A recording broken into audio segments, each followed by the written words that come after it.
Inireklamo ng Department of Energy si Congressman Leandro Leviste at 5 opisyal ng Solar para sa Bayan matapos mabigong maghatid ng kuryente sa mga liblib at underserved communities sa kabila ng prangkisang ipinagkaloob sa kanila noong 2019. Ayon kay Energy Secretary Sharon Garin, walang record na nagsumite ang kumpanya ng mga kinakailangang permit, lisensya at regulatory approvals para maisakatuparan ang mga obligasyon nito sa ilalim ng legislative franchise. Wala rin umanong naipatupad na proyekto ang kumpanya sa loob ng 7 taon. Inakusahan ng DOE ang mga respondents ng willful neglect o sinadyang pagpapabaya sa kanilang obligasyon sa ilalim ng Public Service Act. Binanggit din ang mga naunang pahayag ni Leviste na hindi na umano operational ang Solar para sa Bayan at matagal nang sarado. Bagay na ginamit ng DOE upang patibayin ang aligasyong hindi nito tinupad ang mga kondisyon ng franchise.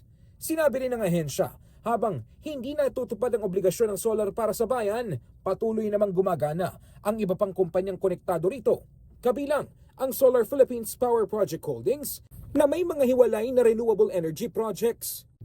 Ayon sa DOE, ang mga paglabag ay maaaring magresulta sa mga multang aabot sa 2 million pesos at pagkakakulong mula 6 hanggang 12 taon o pareho alinsunod sa batas.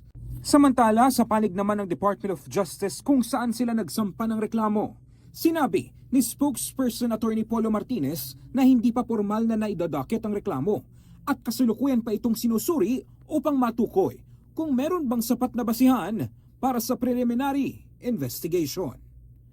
In the heart of changing lives, ako si Brigada Ino Flores ng 105.1 Brigada News FM Manila, The Music and News Authority.